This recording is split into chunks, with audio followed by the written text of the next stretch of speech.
the one, the only, the San Diego sports pundit we call Chris Ello, the newest member of the KUSI contribution team. Wednesday, 6:45 now, your normal tea time.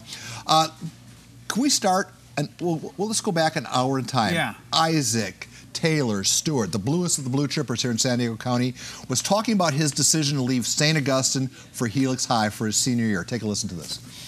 It just happened, just like some stuff came up, and then I have completely respect for Coach Sanchez and St. Augustine football, and also my brotherhood at St. Augustine. I just felt like, things happen, and I just had transferred to Helix High School. We won't get into the details, but should we stop pretending that there are restrictions on moving around? Should we just make it open borders and let your kids play where they want to play? I don't want to pick on this kid at all, but I'm going to sound like the old man and get the kids off my lawn, and everybody go to school, to their neighborhood high school, and just play where you're supposed to play. Those days are long gone, obviously. And they ain't coming back. Right, so they're not coming back. So what the CIF needs to do is have a professional high school division where there's schools that recruit kids and transfer back and forth, and then a neighborhood high school division where kids who do live in the neighborhood want to play sports in their neighborhood, at their neighborhood high school. They play against each other. The Helixes and the St. Augustines, they play against each other. Well, I guess we kind of got that in the old. A little bit. All right, one other big story is Mission Bay coach Willie Mattson was basically forced to retire. Without sounding like a dinosaur here or a throwback, has political correctness in schools and amongst the administrators and just the curriculum, are we softening our kids to their detriment? That's like a softball. You know what I'm saying? You're just tossing me one to knock out of the ballpark. Yeah, I mean, kids are soft these days. I don't think there's much question. Every kid who plays Little League gets a trophy. Kids can't take any direction from coaches without asking their parents first. It's too bad. Now, they've made a couple improvements, at least on those hot summer days and 100-degree football practice. No salt pills. The coaches have to let them drink water. So we've made some improvements along the way, but we've gone soft in too many other ways. For the record, if I had a kid, I'd want him to play for Willie Mattson, and I'd have him play all day. All right, speaking of soft, the Padres are being accused of being a soft baseball team. Opinion? Well, a little bit, yeah. They are being accused of it, rightly so. I mean, I think that they should have retaliated against Anthony Rizzo a couple of weeks ago when he slid hard into home plate. I think they should have retaliated against the Dodgers last week when Dave Roberts pushed their manager. But baseball is now a softer sport, and going back to what we just talked about, we have a whole generation now of soft kids that are now professional athletes, and I think they all play the game softer. I mean, look at a Major League Baseball game before it starts. Opponents are practically out there hugging and kissing each other out on the field before the game ever gets underway. I can't stand that, but that's the way it is now. All right, give me 15 seconds on each of these next two baseball topics. Brad Hand is MLB All-Star manager's pick. Do you distinguish between a kid who's voted onto the team as an All-Star and a managerial pick?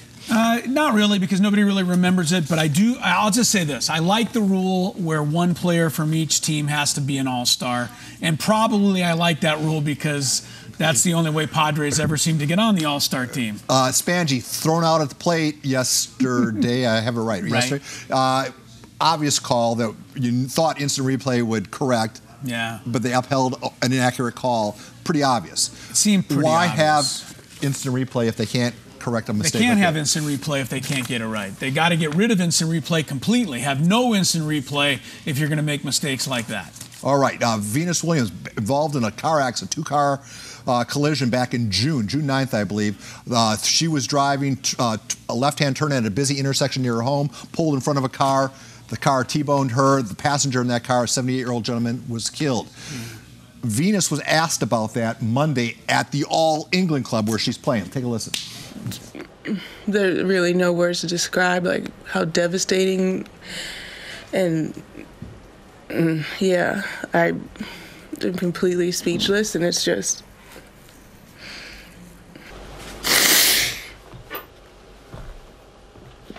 maybe I should go. Obviously, just as all of you would be, we'd all be. Crying aside. The police department has yet to.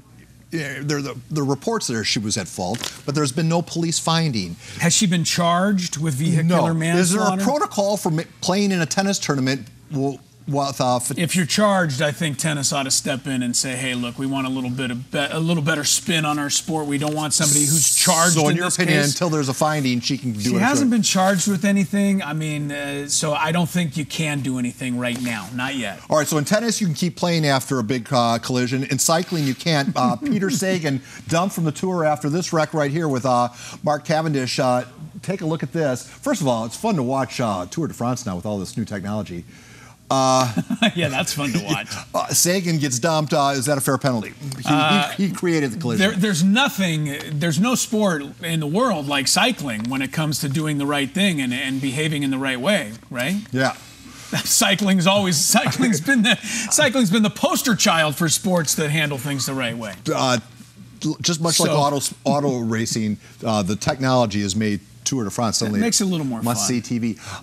Getting back to instant replay, how badly did Manny Pacquiao get robbed, and should anything be done post-fight to correct what most people consider? Pacquiao, you can't correct anything, and Pacquiao's accepted the decision. But I mean, boxing stopped becoming a believable sport a long, long time ago, and that's boxing's fault. I mean, look, what's the biggest story in boxing right now? That you've got Mayweather getting ready to fight somebody in MMA. Yeah. That's boxing now. What Pacquiao's doing is hardly something worth paying attention to anymore, because unless there's a knockout, the decisions don't mean anything. But the punching stats were so lopsided that it looked like a real obvious mistake. You don't think you should go back? I think it was the same people who looked at the Spangenberg video who voted on the Pacquiao fight. Same people. Same people. They're everywhere. Very clever. Lastly, over the 4th of July, happy birthday, United States, post July 4th. Joey Chestnut, 72 hot dogs in 10 minutes. Personally, I find this impossible to even look at. Is competitive eating a sport in your book? It will be a sport in my book if the city of San Diego can get the funding to build a stadium for it. Yeah. Then it becomes a sport. Until then, no, I just think it's not the kind of thing you want to promote amongst children. It should, I got to be honest with you.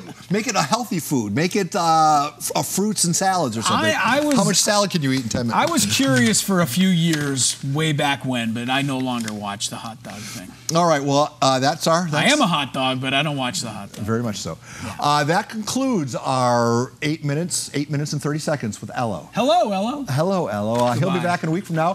Tonight, 10:45 on the ASR, we will have the best of Little League only on the Big 51, or whatever we are in your cable dial.